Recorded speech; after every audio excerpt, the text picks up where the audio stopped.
গতকালই আমরা দেখেছি যে তাদের যে আন্দোলন তারা চালিয়ে যাচ্ছেন, যেভাবে রাস্তায় বসে তারা প্রতিবাদ জানাচ্ছেন, আন্দোলন করছেন, এই আন্দোলনকে কিন্তু কটাক্ষ করেছেন মন্ত্রী ফেরহাদ হাকিম এবং তার বক্তব্যের পাশে দাঁড়িয়েছেন কুণাল ঘোষ।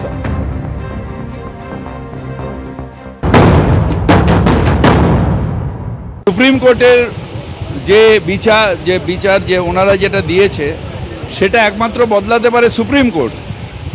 বিকাশ ভবনে গিয়ে আন্দোলন করে সেটা বদলানো যায় না। Verdict of supreme court can be change only in supreme court. সুতরাং এটা তো নাটক হচ্ছে। মাঝখানে শুধুমাত্র অশান্তি তৈরি করার জন্য রাজনৈতিক মঞ্চ হিসেবে জায়গাটাকে ব্যবহার করা হয়, তাহলে তো ফিরহাদ হাকিম যা বলেছেন সেটাই দাঁড়ায়। আর ছবিটা দেখেছেন, একটা ছেলে বারবার ঘুরে ঘুরে গিয়ে হাত পা ছুঁড়ে ক্যামেরার সামনে শুয়ে পড়ছে। একাধিক চ্যানেলের ক্যামেরা ছিল, যেই জায়গাটায় ক্যামেরা যাচ্ছে, প্রথম কথা ক্যামেরা ক্যাম লুক শব্দটা তো বুঝি, লেন্সের দিকে তাকিয়ে আগে শুয়ে পড়ছেন, কি করে হবে সেটা? ক্যাম লুকে দক্ষ হয়ে গেছেন। নিজেদের ঘর বাড়ি ছেড়ে রাস্তায় বসে আন্দোলন করছেন তারা, আর তাদের এই আন্দোলনকেই নাটক বলছেন ফিরহাদ হাকিম। আন্দোলনরত শিক্ষকেরা তারা কি বলছেন এই নিয়ে রাখবো আপনাদের সামনে। যখন কুণাল ঘোষকে সারদা কাণ্ডে নিয়ে যাওয়া হয়েছিল তখন ওগুলো কি করতেন? আমি যদি বলি, কুণাল ঘোষ ওই জেলে থাকা অবস্থায় গাড়ির মধ্যে থাকা পুলিশ ভ্যানে থাকা অবস্থায় আমি যদি কুণাল ঘোষ নিজে নাটক করতেন, ওনার মতো নাটকবাজ লোক দুনিয়ায় দ্বিতীয় একটা দেখতে পাওয়া যায় না। আপনারা সবাই তো লাইভ করেছেন, লাইভে কতজন কতটা নাটক করতে পারেন? লাঠি কি নাটকে ভেঙে গেছে? জামা কি নাটকে ছিঁড়ে গেছে? আপনারা তো সবাই দেখছেন, এই সব রক্ত কি নাটকের রক্ত? ওরা কি বুঝতে পারছে না? যেখানে দরকার আছে বলার সেখানে তো কেউ বলছে না। কেন এই দুর্নীতির দায় আমরা কেন? why we will get the punishment? Firhad Hakim যখন শিক্ষকদের এই আন্দোলনকে নাটক বলে কটাক্ষ করছেন, তখন কি বলেছেন এই নিয়ে বিজেপি রাজ্য সভাপতি সুকান্ত মজুমদার, শোনাবো। অপরাধী দপ্তরের কাজ তো আইন শৃঙ্খলা রক্ষা নয়। আমাদের ফিরহাদ হাকিম সাহেব এতদিনের পুরনো নেতা হয়ে ওনার যদি আইন সম্পর্কে এই জ্ঞান থাকে, আবার তো ক্লাস 12-এর পরীক্ষায় বসাতে হবে মনে হচ্ছে ফিরহাদ হাকিম সাহেবকে।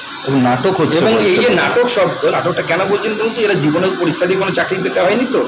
যদি পরীক্ষা দিয়ে এসএসসির মতো চাকরিটা পেতেন এবং তারপরে যদি চাকরিটা চলে যেত, তাও অন্যের ভুলে, নিজের ভুলে নয়, অন্যের ভুলে যদি চলে যেত, তাহলে অবশ্যই এটাকে আপনার নাটক মনে হতো না। এখন নাটক মনে হচ্ছে সেই জন্য। আর উনি বলছেন যে সুপ্রিম কোর্টের order cannot be change in the front of Bikash Bhavan. Supreme কোর্টের আদেশ সুপ্রিম কোর্টে চেঞ্জ হয়। তাহলে আমার প্রশ্ন, মমতা বন্দ্যোপাধ্যায় নেতাজি ইন্ডোর স্টেডিয়ামে এত শিক্ষকদেরকে ডেকে নিয়ে গিয়ে যেটা করেছিলেন, ওটা কি নাটক না ড্রামা না যাত্রা? কোনটা যাত্রাবেলা, কোনটা করেছিলেন?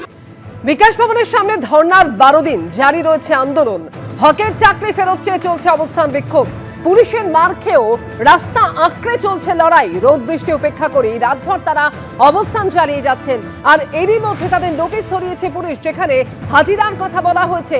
হাজির না হলে সেক্ষেত্রে গ্রেফতারি পর্যন্ত হতে পারে, এমনও উল্লেখ রয়েছে নোটিশে। যদিও এত সবকিছুর পরেও তারা কোনোভাবেই দমতে রাজি নন। রক্তাক্ত ক্ষতবিক্ষত হয়েও লড়াইয়ে চাকরিহারারা। রাস্তা পরিষ্কারের কাজে হাত লাগালেন চাকরিহারারা। যাদের হাতে চক ডাস্টার থাকার কথা, সেই চক ডাস্টারের বদলে তারা তুলে নিলেন ঝাঁটা।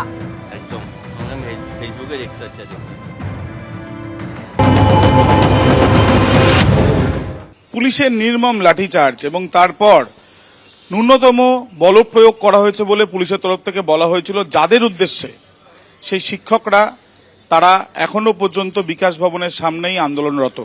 চাকরি হারিয়ে একদিকে যেমন বসে তাদের স্লোগান শাউটিং করছেন, অন্যদিকে দেখা যাচ্ছে যে সকালবেলাটা স্কুলে গিয়ে হাতে চক বা ডাস্টার বা পেন রাখার কথা, সেই সকালবেলাটা বিধাননগরের রাস্তায় ঝাঁটা হাতে শিক্ষকরা।